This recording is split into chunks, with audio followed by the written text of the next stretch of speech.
Vamos lá, galerinha. Vamos continuar, então. Que hoje é mais um dia de atividade que eu faço para vocês. Só que essa atividade vai ser um pouquinho diferente. Eu vou explicar lá na frente. Mas vamos fazer uma revisão básica. O que a gente tem visto? A gente tem visto, desde a última aula, a parte mais expressiva da linguagem, a parte de entendimento daquilo que tudo que a gente está falando. Então, toda vez que a gente fala sobre linguagem, mais uma vez, já repeti isso nas outras aulas, a gente está falando sobre uma comunicação assertiva, uma comunicação completa. Como que a gente tem essa comunicação completa? Quando a gente consegue trabalhar a nossa linguagem de uma maneira que faça com que a nossa mensagem seja passada na sua completude, ela seja entendida de uma maneira total. Por que a gente está falando da parte mais expressiva da linguagem? Na última aula nós falamos sobre as funções da sintaxe, as formas que a gente tem de se expressar através da linguagem. Porque a partir de agora a gente vai trabalhar uma parte mais ampla, digamos assim, na nossa linguagem. A parte mais de vivência da linguagem no nosso dia a dia.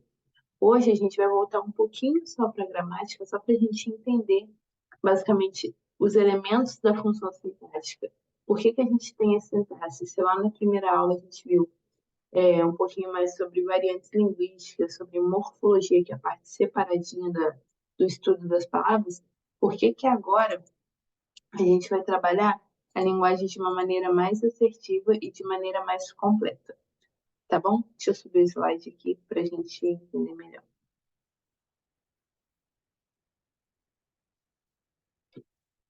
Deixa eu ficar. Uhum.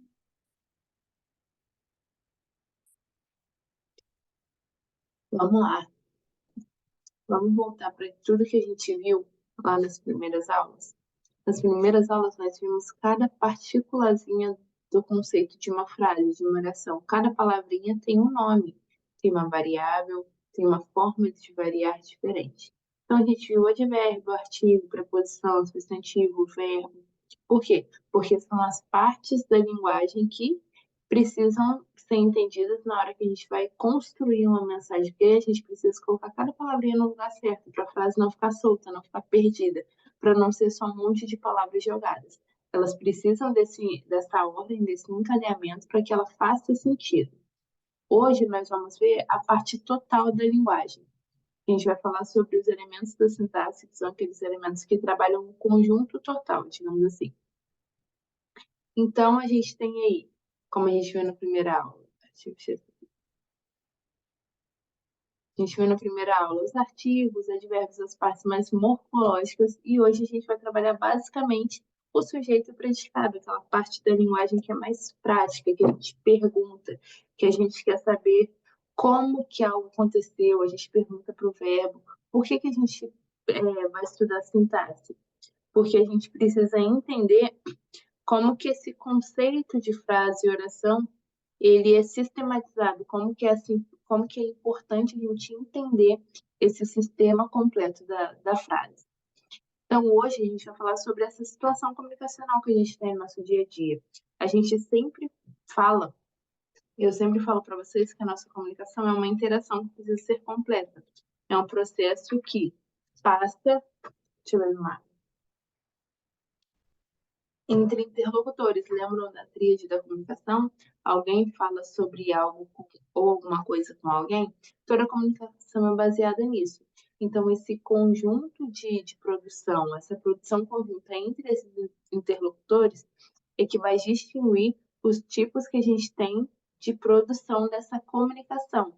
A gente tem no texto escrito os conceitos de frase, oração e período. Por quê? Porque é importante que a gente saiba sistematizar isso, que a gente saiba que a importância dessa estrutura e como que essa estrutura é formada. Então, a gente sempre fala, né, partindo do pressuposto da linguagem, que o texto ele precisa ser uma unidade com coesão e coerência. O que é isso? São conceitos que garantem que a gente compreenda melhor o texto, que faça com que esse texto ele tenha contiguidade. O que é um texto com contiguidade? Um texto que ele continua produzindo sentido. Então, na coesão, a gente tem a parte das articulações existentes entre as palavras e as orações. O que é essa articulação? É o que garante que essa construção tenha uma boa sequência. ou seja, que ela seja entendível, seja inteligível, que ela continue fazendo sentido naquela sequência que ela foi estruturada. E a coerência é a relação lógica entre essas ideias. Quando a gente trabalha os mecanismos gramaticais e lexicais para que essa frase continue fazendo sentido. Então, hoje, a gente vai falar sobre a sintaxe, que é o estudo de combinação, do campo de combinação dessas palavras. Então, na sintaxe, a gente trabalha o sujeito, o objeto direto, objeto indireto, os adjuntos. Mas antes da gente entrar de vez nos elementos da função sintática, vamos dar uma relembrada no que é frase, o que é oração e o que é período. Na frase, a gente tem aquela unidade de texto que transmite um pensamento completo. Então, qualquer coisa que a gente fale vai ter um sentido completo. Oi tem um sentido completo. Tchau tem um sentido completo. É uma frase.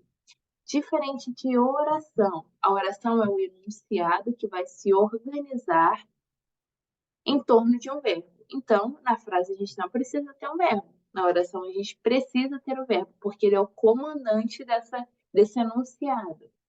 O período é quando a gente tem frases organizadas em orações.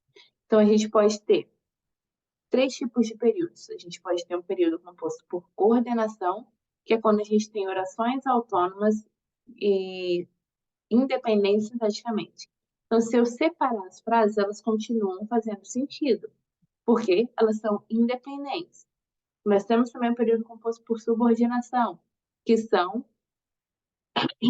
frases organizadas de acordo com que uma depende da outra. Então, elas são dependentes sintaticamente. E a gente tem um período composto tanto por coordenação e subordinação, que é quando eles apresentam ambas. Nos períodos, a gente também tem dois tipos, né? A gente tem o período simples, que é quando a gente tem só uma oração, e tem o período composto, quando ele é feito por 2 ou mais orações. Então, a função sintática, a sintaxe em si, trabalha justamente isso, o papel de cada um dos elementos desses termos da oração em relação aos outros. Por isso que na função sintática nós temos os termos essenciais, os termos integrantes e os termos acessórios. Os termos essenciais são aqueles que existem em qualquer frase, em qualquer oração, sujeito e predicado. Os termos integrantes são aqueles que vão complementar o sentido dos essenciais. Então, a gente tem complemento verbal, complemento nominal e o agente da passiva. E nós temos os termos acessórios. O que são os termos acessórios? São aqueles termos que a gente pode retirar da frase sem comprometer o sentido dela. Eles só estão ali para aumentar o sentido, para acrescentar alguma coisa. Então, nesse caso, a gente tem aí adjunta adverbial, adjunta de nominal, aposto e vocativo. Ai, saiu. Vamos voltar. Isso. Então, nos elementos da função sintática, a gente tem aí sujeito, predicado, predicativo, os objetos, complemento nominal, a gente tem os agentes da passiva, adjunto de nominal, adjunto adverbial, vocativo e aposto. A gente vai dar uma pincelada geral em tudo isso, para que você só relembre, a gente não vai entrar muito profundamente neles. Então, quando a gente tem o sujeito e predicado, a gente tem as estruturas fundamentais da linguagem verbal. Por quê? Porque eles estão relacionados diretamente à necessidade que a gente tem de verbalizar tudo. O que a gente pensa, o que a gente sente sobre nós, sobre o mundo, sobre as nossas relações.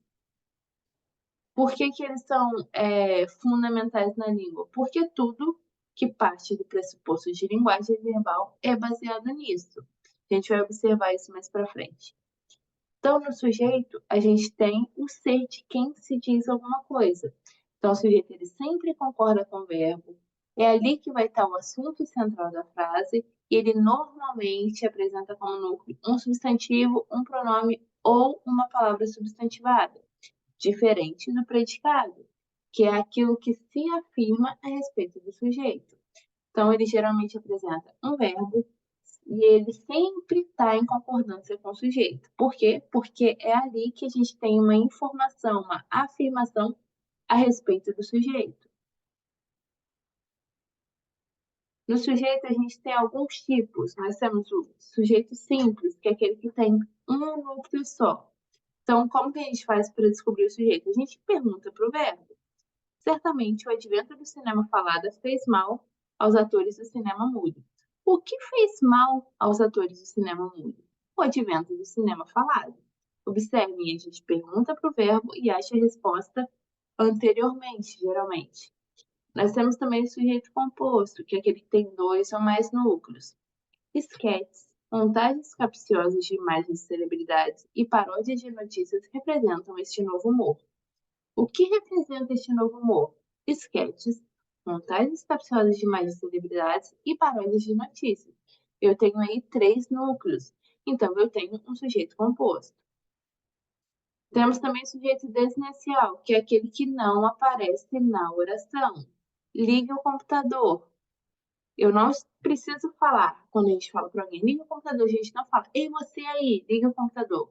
Porque a informação está completa, a pessoa entende que está falando com alguém. Então, o sujeito não está aparecendo ali na oração. Temos também o sujeito indeterminado, quando ele não é nomeado, a gente não consegue encontrar ele na oração. E temos também a oração sem sujeito, que é quando a gente tem uma declaração expressa somente pelo predicado. Então, a gente não consegue atribuir essa declaração a nenhum outro ser. Temos no predicado, que é aquele termo da oração que afirma sobre o sujeito alguma coisa sobre o sujeito e apresenta um verbo que normalmente concorda com o sujeito em número e pessoa. Você já sorriu hoje? Quem já sorriu hoje? Você. Olha aí. Então, quando a gente aprende na escola, né, a gente separa o sujeito e todo o resto da frase é o predicado. No predicado, o verbo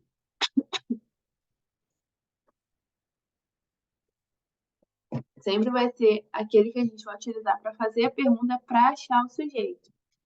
Se esse verbo for o núcleo do sujeito, aí a gente vai ter um predicado verbal. O amor é cego. O que é cego? O amor. Geralmente também a gente tem alguns verbos que têm o papel apenas de ligar o sujeito ao predicado, ao predicativo. No caso dessa frase, o amor é cego, a gente tem aí o verbo de ligação. Ser, estar, haver, permanecer. A gente tem um grupo de verbos que eles são, a sua função, né, na sintaxe é justamente essa, ligar o sujeito ao predicado. Ele não atribui nenhuma outra informação. Então, a gente tem aí o predicativo do sujeito, que é aquele que atribui algumas características ou qualidade ou estado ao sujeito. Ele era tido por incompetente. Ele era tido, ele era tido por o quê? Por incompetente. Então, estou atribuindo características a ele, que está lá no meu sujeito. A gente também tem o predicativo do objeto, que é aquele que atribui características, qualidade ou estado ao objeto. Finalmente o deram como morto. Finalmente o deram como quê? Como morto. Estou atribuindo características a algo que está no objeto. Esse objeto a gente acha ele onde? No predicado. Então é um predicativo do objeto. Falando em objetos, vamos voltar lá na escolinha, na nossa aulinha de regência. Por que a gente fala sobre os verbos serem transitivos, intransitivos, transitivos diretos, transitivos indiretos? Porque o verbo, na maioria das vezes, ele pede uma regência. Se essa regência vier acompanhada sem preposição, nós temos um verbo transitivo, direto. Se a gente tem um verbo que ele pede complemento com preposição, aí a gente tem um verbo transitivo indireto. Por isso, nós temos o objeto direto e o objeto indireto. Se a gente tiver esse termo que se liga sem a preposição ao verbo, a gente vai ter o verbo transitivo. Então, na frase, nós derrubamos todas as flores, quem derruba, derruba alguma coisa, derruba algo. Tem preposição? Não. Então, aí a gente tem um verbo transitivo direto, consequentemente, nós temos um objeto direto.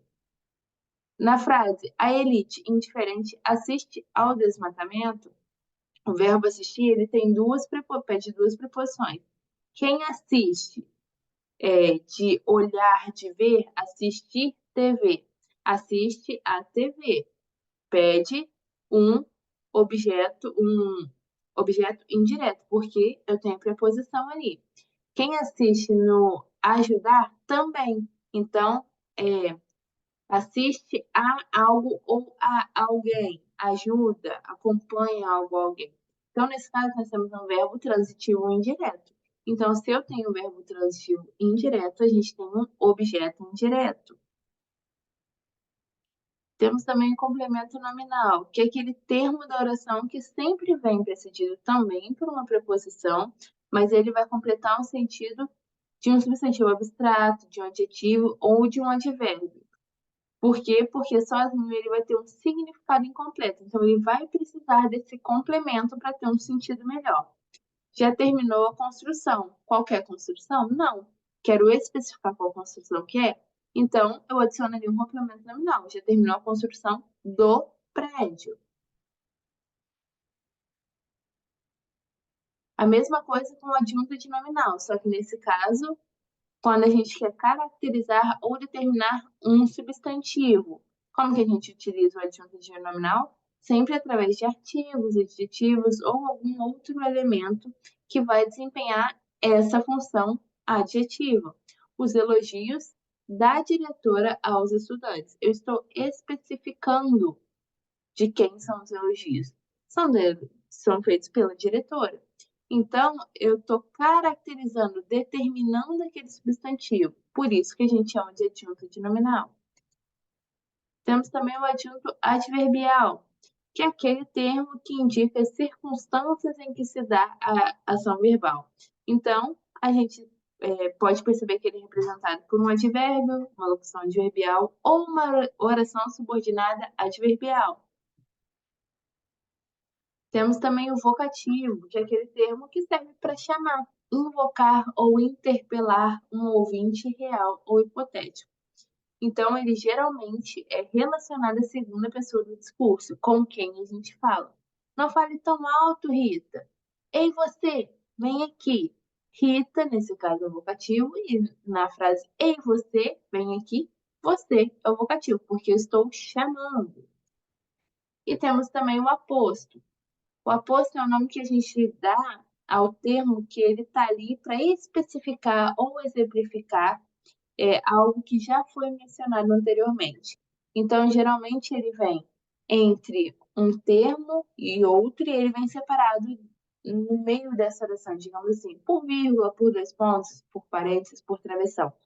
Por que a gente fala que ele é um termo acessório? Porque a gente pode retirar ele da frase sem prejudicar o entendimento. Ele só está ali para acrescentar alguma coisa ou para relembrar algo que já foi dito anteriormente. Na frase, Maria, irmã de Bernadette, vendeu todos os seus bordados. Eu estou especificando que é a irmã da Bernadette, que é a irmã de Bernadette. Eu já falei qual Maria que é lá atrás, mas pode ser que a pessoa com quem eu estou falando não se lembre. Então, eu exemplifico, eu especifico melhor aquilo que eu já falei. Gosto de tudo que servem no restaurante, os peixes, as carnes e as sobremesas. O que eles servem nesse restaurante? Nesse restaurante, os peixes, as carnes e as sobremesas. Eu só estou trazendo uma informação maior para algo que eu já utilizei na frase. Por que a gente está falando sobre os termos da sintaxe? Porque nós estamos agora trabalhando na parte da linguagem de uma maneira mais ampla, mais abrangente. Hoje eu vou liberar para vocês aqui na plataforma uma atividade. Que atividade vai ser essa? Da mesma forma que foi a nossa primeira atividade. Eu vou mandar um documento para vocês, eu tenho todas as orientações do documento, só que uma diferença. Essa atividade vocês farão em grupos de 4 ou 5 pessoas. Eu preciso do nome de todo mundo no cabeçalho e vocês vão responder as perguntas da mesma forma. Essa atividade vai trabalhar linguagem denotativa e linguagem conotativa, elementos da função sintática e expressões problemáticas, as nossas últimas 3 aulas. Qual é o intuito dessa atividade? Que vocês compreendam tudo que a gente está trabalhando na nossa sala de aula. Mesmo que um pouco seja um termo mais técnico, digamos assim, vocês precisam entender e utilizar isso no dia a dia. Você é feito por um grupo de 4 ou 5 alunos. Eu vou pedir para que vocês me mandem por e-mail, de preferência. E preciso fazer uma observação. Alguns alunos na última atividade não me enviaram um e-mail corretamente. Por quê? Porque o e-mail não chegou para mim. Eu pedia para ver o print ou alguma coisa sobre o e-mail que estavam me mandando e o e-mail estava digitado errado. Observem isso, se o e-mail não foi digitado errado. Outra coisa, uma pessoa do grupo só precisa me mandar o trabalho. E aí alguém do grupo me manda mensagem, fala, professora, nós somos do grupo tal, tal, tal, e a pessoa X está designada a te mandar o trabalho. Beleza? Para ficar mais fácil de eu controlar, para nenhum trabalho se perder. Observem também na caixa de e-mail de vocês se o e-mail não ficou na fila de espera. Às vezes acontece da gente enviar algum e-mail e esse e-mail não chegar, porque ele fica ali na fila de espera e ele trava e ele não é enviado, ok? Então façamos assim, vocês terão até o dia, deixa eu ver que dia que é hoje, dia 12. Vocês terão até o dia 18 para me mandar essa atividade.